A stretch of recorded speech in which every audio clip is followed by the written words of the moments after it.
Hello, welcome back to Edinburgh, where it's a dismal, chilly, damp, sleety January day as I read to you. So it's rather nice to be reading from a summer period in this book. I'm reading from the second year, part 13. Anne went home for her second summerside vacation with mixed feelings. Gilbert was not to be in Avonlea that summer. He had gone west to work on a new railroad that was being built. But Green Gables was still Green Gables, and Avonlea was still Avonlea. The Lake of Shining Waters shone and sparkled as of old. The ferns still grew as thickly over the Dryad's bubble. And the log bridge, though it was a little crumblier and mossier every year, still led up to the shadows and silences and wind songs of the haunted wood.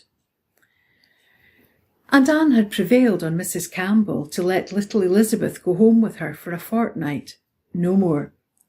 But Elizabeth, looking forward to 2 whole weeks with Miss Shirley, asked no more of life. "I feel like Miss Elizabeth today," she told Anne with a sigh of delightful excitement as they drove away from Windy Poplars. "Will you please call me Miss Elizabeth when you introduce me to your friends at Green Gables? It would make me feel so grown up." "I will," promised Anne gravely, remembering a small red-headed damsel who had once begged to be called Cordelia. Elizabeth's drive from Bright River to Green Gables over a road which only Prince Edward Island in June can show was almost as ecstatic a thing for her as it had been for Anne that memorable spring evening so many years ago. The world was beautiful, with wind-rippled meadows on every hand and surprises lurking around every corner. She was with her beloved Miss Shirley. She would be free from the woman for 2 whole weeks. She had a new pink gingham dress and a pair of lovely new brown boots. It was almost as if tomorrow were already there, with 14 tomorrows to follow. Elizabeth's eyes were shining with dreams when they turned into the Green Gables lane where the pink wild roses grew. Things seemed to change magically for Elizabeth the moment she got to Green Gables. For 2 weeks she lived in a world of romance. You couldn't step outside the door without stepping into something romantic. Things were just bound to happen in Avonlea. If not today, then tomorrow. Elizabeth knew she hadn't quite got into tomorrow yet, but she knew she was on the very fringes of it. Everything in and about Green Gables seemed to be acquainted with her. Even Marilla's pink rosebud tea set was like an old friend. The rooms looked at her as if she had always known and loved them. The very grass was greener than grass anywhere else, and the people who lived at Green Gables were the kind of people who lived in tomorrow. She loved them and was beloved by them. Davy and Dora adored her and spoiled her. Marilla and Mrs. Lynde approved of her. She was neat, she was ladylike, she was polite to her elders. They knew Anne did not like Mrs. Campbell's methods, but it was plain to be seen that she had trained her great-granddaughter properly. "Oh, I don't want to sleep, Miss Shirley," Elizabeth whispered when they were in bed in the little porch gable after a rapturous evening.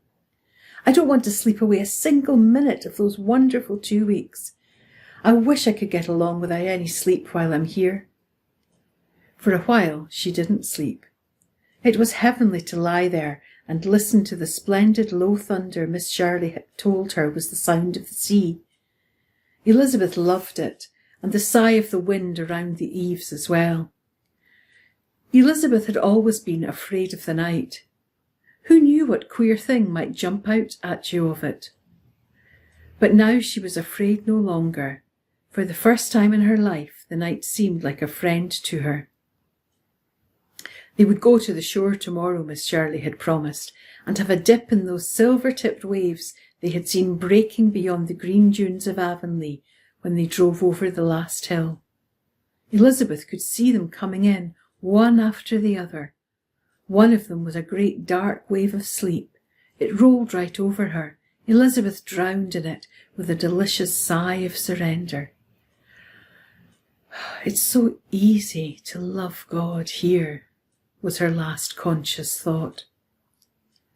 But she lay awake for a while every night of her stay at Green Gables, long after Miss Shirley had gone to sleep, thinking over things. Why couldn't life at the Evergreens be like life at Green Gables? Elizabeth had never lived where she could make a noise if she wanted to. Everybody at the Evergreens had to move softly, speak softly, even, so Elizabeth felt, think softly. There were times when Elizabeth desired perversely to yell loud and long. You may make all the noise you want to hear, Anne had told her. But it was strange. She no longer wanted to yell, now that there was nothing to prevent her. She liked to go quietly, stepping gently among all the lovely things around her. But Elizabeth learned to laugh during that sojourn at Green Gables. And when she went back to Summerside, she carried delightful memories with her, and left equally delightful ones behind her. To the Green Gables folks, Green Gables seemed for months full of memories of little Elizabeth. For little Elizabeth she was to them, in spite of the fact that Anne had solemnly introduced her as Miss Elizabeth. She was so tiny, so golden, so elf-like, that they couldn't think of her as anything but little Elizabeth. Little Elizabeth dancing in a twilight garden among the white June lilies, coiled up on a bough of the big Duchess apple tree, reading fairy tales, unlet and unhindered. Little Elizabeth half drowned in a field of buttercups, where her golden head seemed just a larger buttercup, chasing silver-green moths or trying to count the fireflies in Lover's Lane, listening to the bumblebees zooming in the Canterbury bells, being fed strawberries and cream by Dora in the pantry, or eating red currants with her in the yard. Red currants are such beautiful things, aren't they, Dora? It's just like eating jewels, isn't it?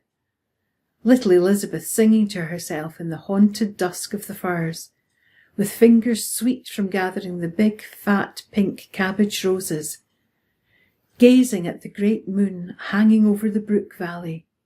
I think the moon has worried eyes, don't you, Mrs. Lynde? Crying bitterly because a chapter in the serial story in Davies magazine left the hero in a sad predicament. Oh, Miss Shirley, I'm sure he can never live through it.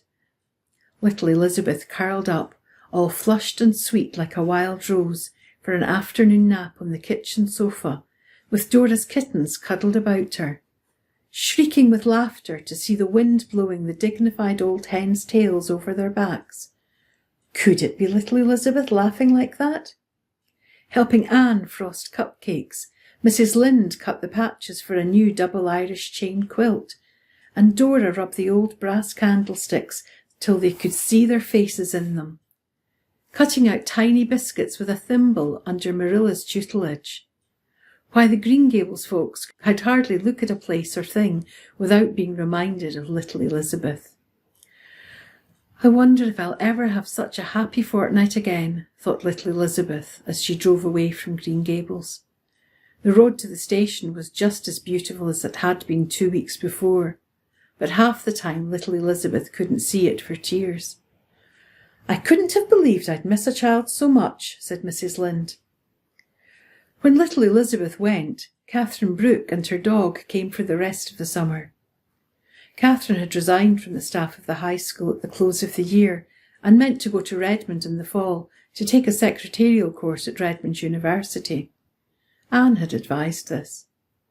I know you'd like it, and you've never liked teaching, said the latter, as they sat one evening in a ferny corner of the clover field and watched the glories of a sunset sky. Life owes me something more than it has paid me, and I'm going out to collect it, said Catherine decidedly. I feel so much younger than I did this time last year, she added with a laugh. I'm sure it's the best thing for you to do, but I hate to think of Summerside and the High without you. What will the Tower Room be like next year without our evenings of confab and argument, and our hours of foolishness when we turned everybody and everything into a joke?